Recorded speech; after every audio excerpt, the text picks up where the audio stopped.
Élie, c'est quoi le conclave? Viens, je vais t'expliquer.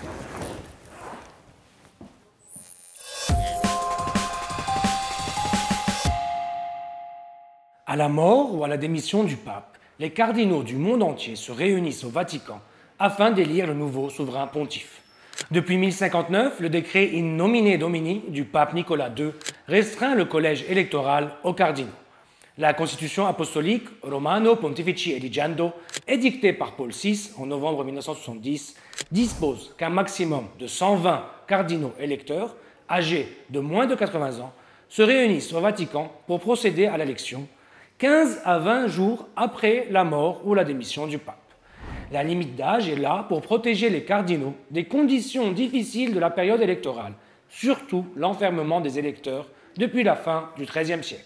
En effet, en 1268, à la mort du pape Clément IV, les cardinaux n'ont pas pu se mettre d'accord sur un nom pendant près de 3 ans. Les autorités romaines ont donc décidé de les faire emmurer pour les pousser à s'entendre. Le terme conclave, qui vient du latin comme, avec, et clave, clé, représente l'assemblée électorale, mais également l'enceinte où ils sont enfermés pour procéder à l'élection.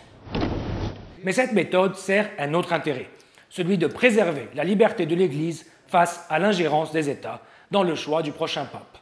Aucune pression extérieure ne peut chercher à influencer le vote, qui est également un scrutin secret. Pendant toute la durée du conclave, les cardinaux n'ont aucun contact avec le monde extérieur. Les fenêtres sont scellées, les téléphones ne sont pas autorisés, le réseau est brouillé. Ils dorment même dans la résidence Saint-Marthe, attenant à la chapelle et située dans les jardins du Vatican. Chaque jour, 4 scrutins sont organisés, 2 le matin et 2 l'après-midi. Contrairement aux élections politiques, aucun candidat ne se présente. Le pape est l'un des membres du collège des cardinaux qui a été choisi par ses pairs pour assumer le rôle de chef de l'Église. Souvent, certains cardinaux sont pressentis comme potentiels nouveaux papes. Au fur et à mesure des tours, des noms ressortent, puis des majorités se dégagent jusqu'à arriver à une majorité absolue. Avant de glisser un bulletin dans l'urne, le cardinal électeur prononce à haute voix le serment, selon la formule suivante.